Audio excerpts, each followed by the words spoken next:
दिखाई नहीं दे रहे, काम नहीं। और जब रमन सिंह की गैर मौजूदगी की बात होती थी तो अरुण साव इनकी मौजूदगी की बार बार बीजेपी वाले जिक्र करते थे कि देखिए हमारे नेता दूसरे भी, सिर्फ रमन सिंह थोड़े, बीजेपी के पास कई नेता है। उसमें से एक चेहरा, बड़ा चेहरा अरुण साव का था। और अभी आप देख लीजिए उनकी जीत की खुशी लाजमी है। और जो परफॉर्मेंस है उससे पार्टी अलाकमान दिल्ली को कौन पूछे, हर जगह जितने बीजेपी के कार्यकर्ता होंगे। आप ये बताइए, मैं अपने राणा साहब से पूछना चाहता हूँ कि अरुण साव हों या कोई दूसरे नेता हों, मतलब किसी एक आदमी जो आपका चेहरा सुकॉल्ड था, रमन सिंह को लोग ज़्यादा पहचानते थे, उनकी गैर मौजूदगी में नहीं भी होने के बावजूद पार्टी संगठन के स्तर पर मुद्दों को लेकर और सरकार की नाकामी को लेकर जिस तरह का उन्होंने मेहनत की, ये उसका नतीजा है या फिर वहाँ पर भी मोदी फैक्टर है कि मोदी जी दिल्ली में है, 24 में चुनाव होने वाला है, इसलिए चलो मोदी के लिए ही वोट दे देते हैं 23 में यहाँ पे। देखिए, अगर आप बात करते छत्तीसगढ़ का जो नतीजा दिख रहा है वो तो चौंकाने वाला हम सबके लिए है, लेकिन कहीं ना कहीं अगर पूरा छत्तीसगढ़ के समीकरण को समझेंगे तो 4.5 साल भारतीय जनता पार्टी ने उतना एक्टिवली काम नहीं किया जितना उम्मीद की जा रही थी। और कई सारे मुद्दे थे जिस पे सरकार को घेरा जा सकता, चाहे भ्रष्टाचार का मुद्दा हो, चाहे वो किसानों का मुद्दा, लेकिन उस पर उतना अग्रेसिवली काम नहीं किया गया। लेकिन पिछले 6 महीने में बहुत एग्रेसिव काम किया गया, जैसे नेतृत्व को ये प्रदेश अध्यक्ष बदले गए, या अगर रमन सिंह की बात करें कि रमन सिंह का जो पहला कार्यकाल था, उनका जो पॉपुलैरिटी का रेट था, ग्राफ था, बहुत ऊंचा था, उसके बाद धीरे धीरे गिरने लगा। तो देखिए, वो आदिवासी बहुल क्षेत्र, कहीं ना कहीं आपको एक ऐसा चेहरा देना पड़ेगा जो लोकल हो और वोकल हो। तो लोकल और वोकल होना बहुत जरूरी हो जाता है, और वहां पे मोदी जी का फैक्टर चला है। लोगों को आदिवासी जो बहुल क्षेत्र, आप देखिए सारे आदिवासी, जैसे आपने आंकड़े बताए 21-17%, तो कहीं जैसे हम लोग फग्गन सिंह कुलस्ते की चर्चा कर रहे थे, रिजल्ट में हम देख पा रहे हैं कि स्वयं फग्गन सिंह कुलस्ते 7,464 वोट से पीछे हैं। 9 राउंड की वोटिंग के बाद उनको वोट मिल रहे हैं 43,902, और उनके कंपटीटर कांग्रेस के नेता को मिल रहा है 51,366। तो जो आदिवासी चेहरा था वो स्वयं तो नहीं जीत रहा है, लेकिन बाकी सीटें बीजेपी उसका बताते हैं। उसका कारण देखिए, आदिवासी चेहरा था या नहीं था, उसका परसेंटेज कम हो सकता है। आदिवासी समुदाय का विश्वास किस नेता पे सबसे ज्यादा है आज के दिन में, देशव्यापी की बात करें तो नरेंद्र मोदी के ऊपर है। और इसका नतीजा आप देख रहे हैं, चाहे वो प्रेसिडेंट बनाना हो, चाहे वो आदिवासियों का सम्मान करना हो, जो 15 तारीख को वो गए थे बिरसा मुंडा साहब के उसमें। तो ये सब चीज दर्शाता है कि जो प्रधानमंत्री कहते हैं वो करते हैं, और उसके बाद वो दिखता है, तो लोगों को कहीं ना कहीं विश्वास होता है। और देखिए, कहीं ना कहीं जो घाटा हुआ है कांग्रेस पार्टी को, जो आदिवासी वोट छटका है, उसका कारण कहीं ना कहीं हमें लगता है शीर्ष नेतृत्व जो कांग्रेस का उसका है, कि उनकी उदासीनता, उनके जो वक्तव्य आते हैं ट्राइबल को लेकर के, कहीं ना कहीं वो डेंट किया है, और कहीं ना कहीं लोगों की जो भावना है उसकी आहत हुई है। चुनाव पूरे ताकत से लड़ी, बूथ से लेकर शीर्ष स्तर तक के जितने कार्यकर्ताओं ने अपने अपने दायित्व का निर्वहन किया, उसके परिणाम स्वरूप जनता का यह अपार आशीर्वाद मिला है। और इसके लिए मैं सभी कार्यकर्ताओं को हृदय से बहुत बहुत धन्यवाद देता हूं, बधाई देता हूं। भारतीय जनता पार्टी की यह जीत कार्यकर्ताओं की जीत है, नरेंद्र मोदी जी की लोकप्रियता की जीत है, केंद्र सरकार, राज्य सरकार के जन कल्याणकारी कार्यक्रमों की जीत है, और शिवराज सिंह चौहान।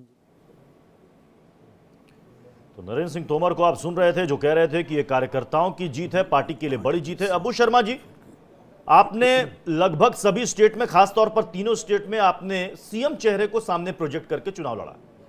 मध्य प्रदेश में कमलनाथ, राजस्थान में अशोक गहलोत, छत्तीसगढ़ में भूपेश बघेल। क्या ये हार उन सीएम चेहरों की हार है, फेस की हार है, इस वजह से आप हार गए, या वजह कुछ और है? नहीं, अभी इसी वक्त अगर यहाँ बैठ के हम हार का कारण बता दे तो ये जल्दीबाजी हो जाएगा। हमको अब आत्म विश्लेषण करना है, कहाँ कहाँ क्या दिक्कत हुआ।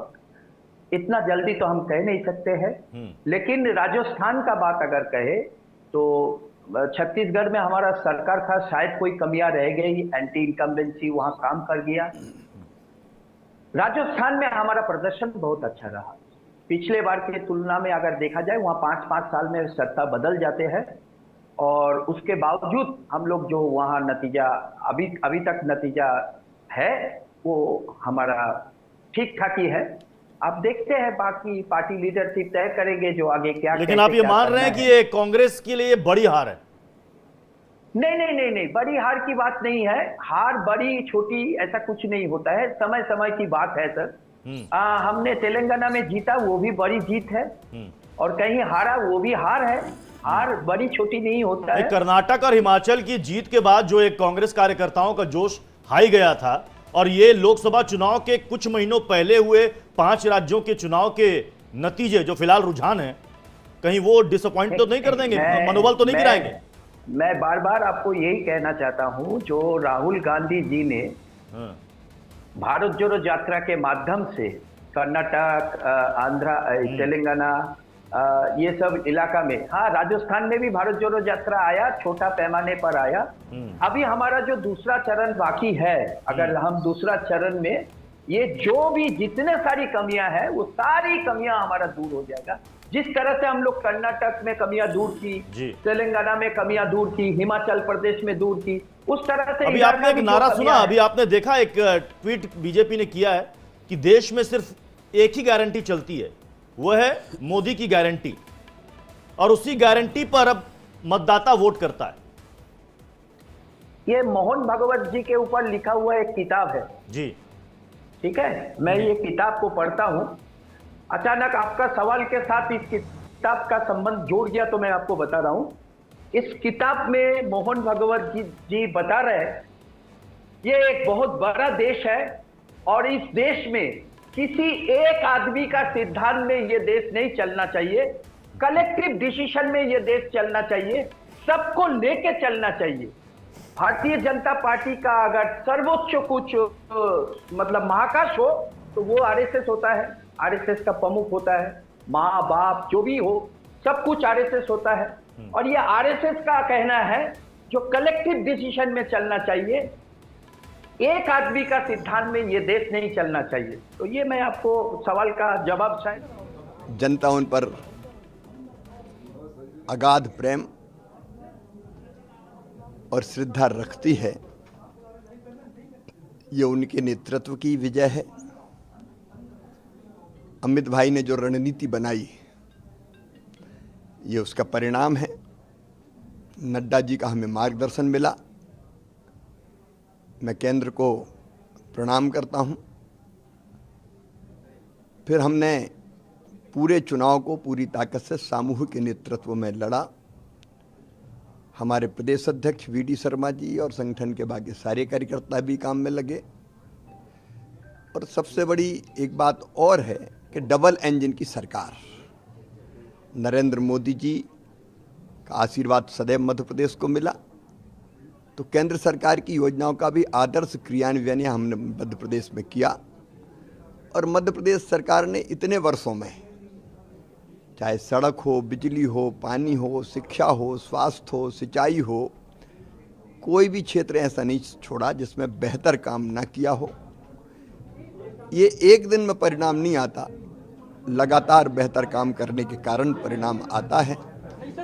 और महिला सशक्तिकरण के लिए लाडली बहना योजना एक कड़ी थी, अगली कड़ी लाडली लक्ष्मी, कन्या विवाह, रिजर्वेशन महिलाओं को, बहनों को, ऐसी श्रृंखला थी।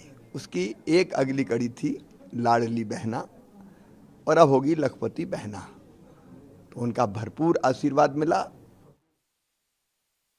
प्रत्युष, आप एक इंपॉर्टेंट चीज देख रहे थे, शिवराज सिंह को बोलते हुए आपने कई बार देखा होगा, उनकी बॉडी लैंग्वेज देखिए, वो भावुक सी अपील कर रहे हैं, और उनकी जो बॉडी लैंग्वेज है वो इमोशनल होने के साथ साथ उसमें जो वो बात कर रहे हैं, तो सारा क्रेडिट वो एक तरह से ऊपर में दिल्ली को दे रहे हैं कि अमित भाई ने काम किया, रणनीति बनाई, नड्डा साहब हमारे पास आए, उन्होंने काम किया, केंद्र की नीतियां थी जिसका हमने क्रियान्वयन किया।